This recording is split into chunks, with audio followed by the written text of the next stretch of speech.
Hi, Mr. Espinosa here again. All right, let's jump straight into Unit 6, Motion. First, we start off with what your objectives should be as we're going through this lesson. What are we trying to get at eventually? What should we be able to do at the end of this lesson and at the end of the unit? So first, we're going to talk today about knowing the difference between what a scalar number is and what a vector number is. So we're going to start off with some basic definitions for those with some vocabulary. This will help us to understand more specifically when we talk about position, speed, velocity, acceleration, and what the differences are between these. And when you see the word compare, that's kind of what we're doing. So for example, speed and velocity both can tell you about how fast something is moving, but what is the difference then between these? And so we're going to be able to compare these first with knowing that some basic definitions. Once we're able to know what they are, we should be able to analyze them and then graph the motion, graph speed, graph position, graph velocity. We should be able to do that. Once we can do that, we then should be able to calculate and predict motion, which is kind of what the end goal is to be able to predict how something will move, and to be able to predict motion. We take this further later on. If you continue studying physics, you can talk about the motion of planets and things like that and predicting that. And so that's kind of where it all kind of goes. But we're not going to get into that much depth. We just want to know the very basics of calculating speed, calculating velocity, and then graphing them, predicting them. So let's start off with some vocabulary. So first of all, you might already know what this word is, but quantity, just in case you're not aware, it's just a number. So quantity, whenever you hear that word, quantity is just a number, how much, right? So 8 slices of pizza, for example, in a pizza box, 12 eggs in a carton, it's just a quantity. When you hear the word magnitude, think again, it's still a number, but it gives you more information. So this number gives you more information. It gives you a size, so you can compare. For example, the difference in magnitude between an ostrich egg and a chicken egg, right? And you can kind of tell the difference from these pictures, or if you've ever seen an ostrich egg, you know how big they are, but it's much bigger than a chicken egg. And so you can compare the two and know that they have a different magnitude, not only in their size, but in their weight, in their mass. And so it gives you that number gives you a little bit more information about it, knowing that magnitude. You can think of it as the volume or as the mass. Scalar takes it a step further in that you can measure it, and you can go out and literally measure it. And so for this, we can talk about distance. If you walk a certain distance, you can measure that distance. Then that's a scalar number. Time is a scalar number, and I'll give you some more examples here in the next slide. Speed is a scalar number, 50 miles an hour, and vector is the scalar number and the direction. So it gives you more information. The scalar number and the direction. So the magnitude, right? The number, the scalar, and where you're going. So in fact, in the movie Despicable Me, Vector does a pretty good job of kind of describing what a vector is. And so I'll play this in class, and you can see that. But I also give you some examples here, scalar versus vector quantities. So scalars, quantities are things like distance, speed, time, mass. It's things that don't have a direction, right? You just know a number. Vector is displacement, velocity, acceleration, force, and weight.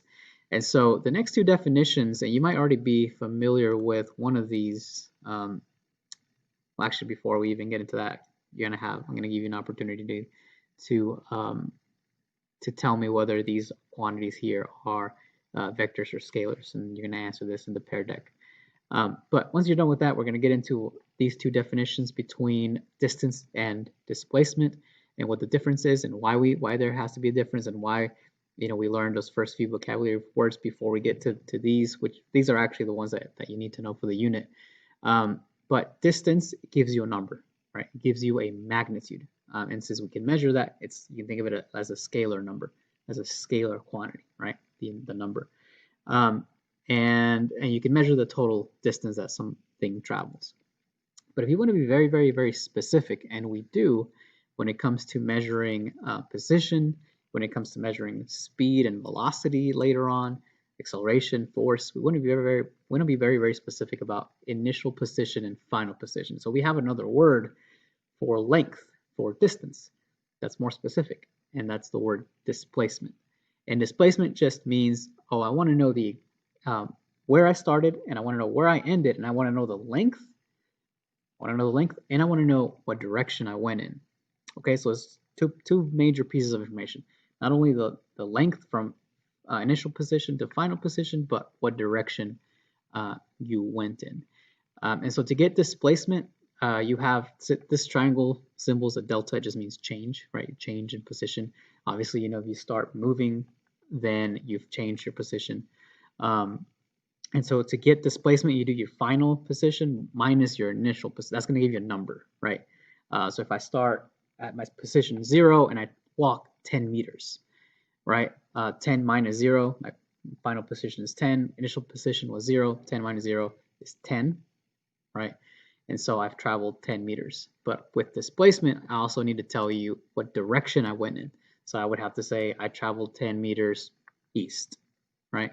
And so you have a better idea. It gives you more information.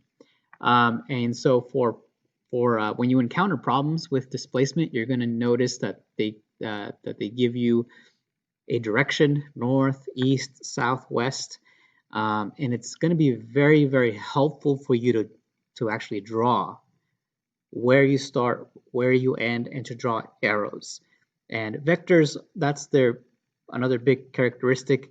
The way that you draw them, because you can see the definition, you can write it in words, magnitude and a direction, but in order for you to draw them and get really good at noticing what's happening or knowing what's happening visually, is by drawing the length, drawing a line and then an arrow pointing towards where the final position is, from initial to final, and drawing an arrow towards the final position. So you need to know northeast, southwest for problems. If you need a mnemonic device for this, you can remember, one that students always tell me is never eat soggy waffles. So northeast, southwest, never eat soggy waffles. And so you can kind of memorize where, what your coordinates, your direction. So visually, this is what it might look like, where for distance, to know the distance that you travel, you would have to add up all the lengths. But for displacement, you just need to know the initial position, the final position, final minus initial, you get a number, right? And then you also get and if you give a direction, then it's very, very specific. It's always a direct, straight arrow without, the distance is, all of these, you would have to add up all of these and figure out this length to this length, this length to this length, and so on to reach the end.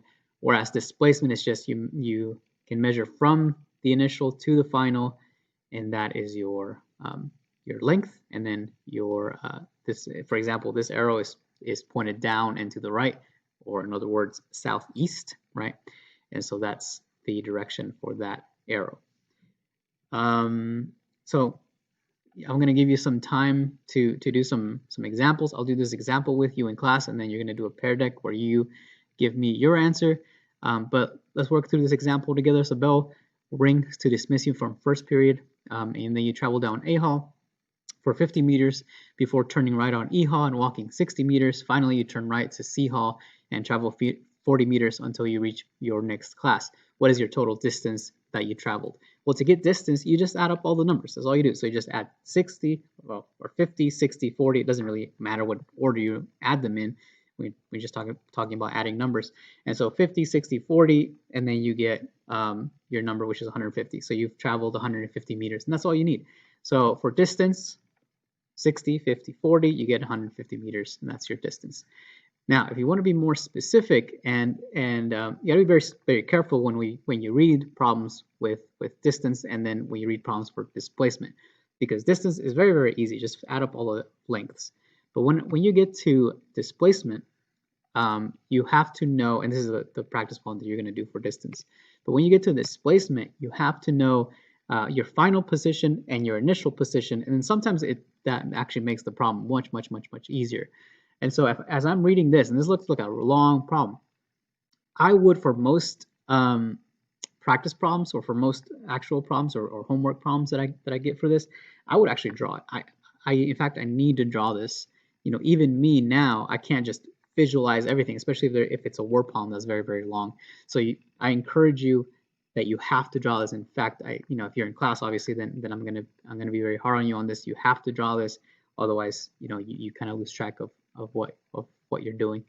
So this is a displacement problem, and actually for this, read the whole thing, and then you'll realize whether or not you have to draw this one, because this one actually, if you understand the concept of displacement, it's a very easy problem. So let's talk about it from the beginning. So this is similar to the other problem. The bell rings to dismiss you from first period, and so you go through the same route, 50 meters down A hall before turning right on E hall, 60 meters down that way. Finally, you turn right again at C hall and go 40 meters until you reach your next class. You then remember you left your phone charging in first period, so you walk all the way back to first period class. And here's the question.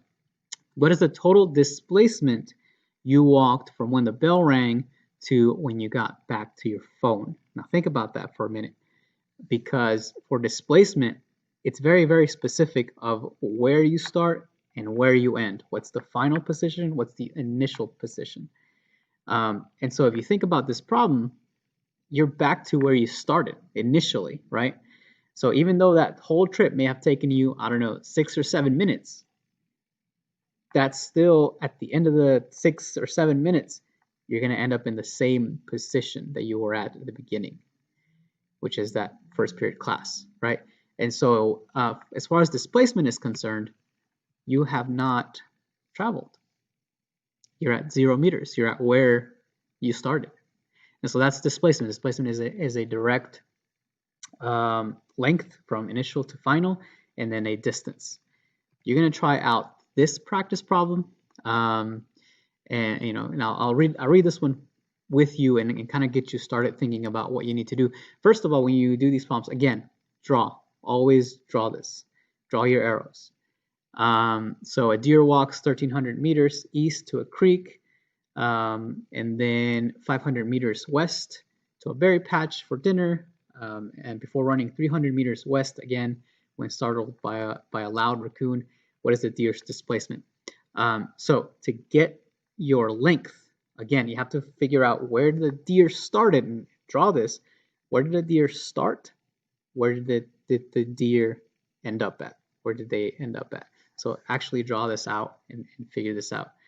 I have shown you in arrows here in this next one that's already figured out for you. Sometimes you'll see something where you turn a corner and then you form a right triangle. And for this, you will need to know Pythagorean theorem. So let me walk you through this problem in case you encounter something like this, and also I can show you how you draw your arrows. So if a cow moves 4 meters east, so again, so you start with, okay, well, I started here at this position. This is my initial position, right? And then I go and I draw an arrow 4 meters east. And actually, I've drawn this in the wrong direction. This is actually west. So it needs to be pointing the other direction. But west, and then 3 meters up. And let's see if this would have been the right. And then, yeah, and then that would make this arrow wrong. In fact, I can actually change it now because this is going to bother me. So this arrow needs to go west, or east, sorry. So it actually needs to be going in this direction. And so it's a little bit trickier when doing this. When you guys do this at home, if you're doing this virtually, if you're not writing this down, for this and for a lot of the stuff that we're going to do in physics, I actually encourage you to get paper and pencil, because you're going to need a lot of being able to draw this so that you can really tell what's going on. So west, and then I'm going to have to move this other arrow. And my numbers are all over the place. But this needs to go north, and then this changes my, let's see, initial to final. So this arrow needs to be pointing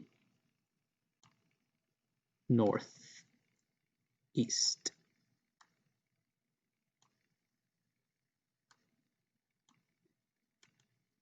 Okay, that's pretty close. Those should be touching, but I'm not gonna worry about that right now. So 4 meters east, this needs to be down here.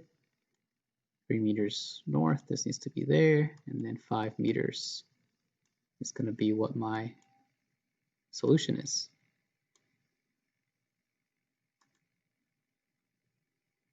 Okay, so that at least gives you an idea of what direction this cow is actually taking. So the cow starts here and walks east 4 meters and then north 3 meters, and so the final length. So if you use Pythagorean theorem, 3 squared is 9, 4 squared is 16, 9 plus 16 is 25. You take the square root of 25, that's 5. And if you ever get a triangle, or if you ever draw this and you get a triangle with sides 3 and 4, then you're automatically you should know that your other length is 5. But anyway, so you end up with 5 meters. Now, if you really want to give a full answer to this, then you need to say that the cow travels 5 meters.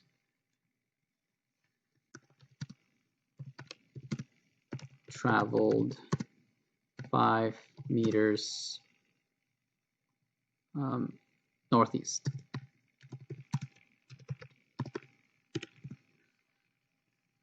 And this is my displacement. Cow travels, not a car. Cow travels 5 meters northeast. So this is my answer. Okay.